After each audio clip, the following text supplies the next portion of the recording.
Now let's talk about selection of microorganisms and their development.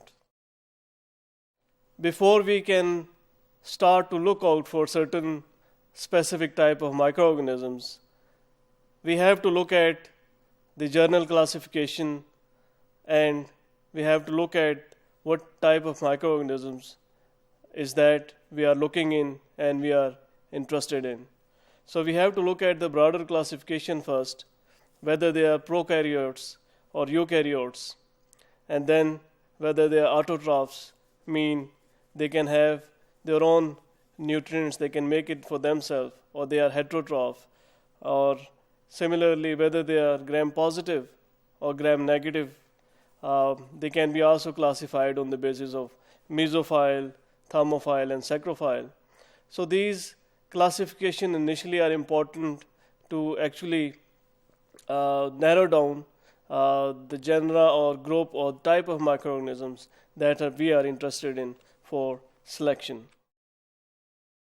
So why we are doing this selection? In fact, we are doing this selection of these microorganisms for particular human health benefit. So we have to look at why we are looking for specific microorganism, because they would have some health implication. They should have some functional property or some use for human beings. Once they are administered, they can give some health benefits as well. So one of the approach to isolate these bacteria and select these bacteria, among others, is called as selective enrichment. So these bacteria, as you know, that the population of bacteria is very, very diverse, and maybe the useful bacteria or microorganisms that we are looking for, they would be only small percentage, or they are very small fraction of the overall population. So we have to narrow down our search, and we have to actually look for those specific microorganisms, and we have to look for the condition in which those microorganisms grow, so that they are given favor to grow in a specific medium and environment, from which then we can take them up and they can be developed for further applications in food or nutrition applications. So we can particularly select and then quantify microorganisms by giving them enrichment cultivation that is possible through giving particular conditions. So as I said, that we are going to give them suitable conditions in which the other microorganisms cannot grow, but these specific microorganisms can grow. So in order to do that, we need to understand that what are the exact conditions that are different from other microorganisms, so that we only give these environment a chance to grow in a specific media and in specific conditions. For example, we can take example of E. coli. This is one of the, it can be one of the probiotic bacteria, or it would have other health implication or significance as well. So if we have to select this bacteria and develop some strain of this bacteria, we have to look at the common habitat of this microorganism. So generally it's there in the intestine of most of the mammals, and that's why we have to look for some condition that is similar in the GI tract of mammals.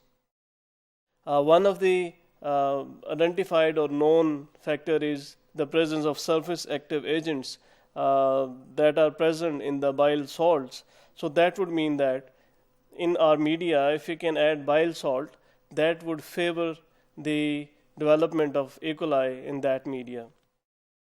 So this trait can be tried, and this can be exploited to produce this particular microorganism or some of the strains of E. coli.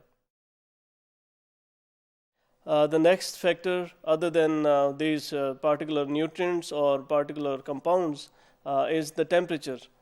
We have to look at that what temperature is more suitable for this selective microorganism, so that we can give the desirable temperature condition, and under these temperature conditions, these microorganisms can easily grow and we can easily enumerate this bacteria.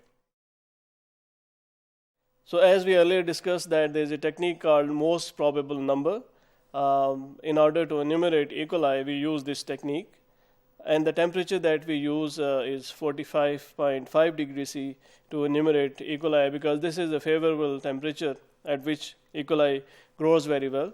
And when we also add bile salt in conjunction with this selective temperature at a level of 0.15%, so this would actually favor this growth of this particular microorganism, E. coli in this case. Broadly speaking, if you look at different categories or different types of microorganisms, we have to first of all see whether the kind of microorganism that we are interested in, is it a thermophile or a psychrophile or maybe a mesophile. So we have to select the temperature range first of all, and then we have to look for other factors that are particular to this specific strain of microorganism. Then there is another approach, that is the use of mineral salts media for isolation of unique carbon source utilizing microorganisms. So we have to look at some of the unique carbon source that is utilized by this microorganism and the mineral salts. It is again facilitated by the fact that the microorganism is capable of growing in a strictly glucose and mineral salt medium. So maybe we can particular minerals and they combine with the glucose in this specific medium, the particular organisms can grow well in these conditions. Example of this approach is we can use methanol, cholesterol, naphthalene. They can be added as a carbon source only, and then they would ensure that only this particular microorganism can grow, because they can use these particular compounds as a substrate. And this would be unique to this microorganism, so that would mean that we are giving this carbon source from these compounds, and only few microorganisms would be able to consume these source as carbon source, and then we can give couple this with minerals or glucose. So that would actually facilitate this particular growth of a microorganism. So summarizing again, we give selective conditions, selective nutrients to a particular microorganism for this particular selection and further development. Other things are temperature, pH, salt requirements. They are also looked into, and then we give all the desirable conditions to a particular microorganism, and in those conditions only that microbe would grow.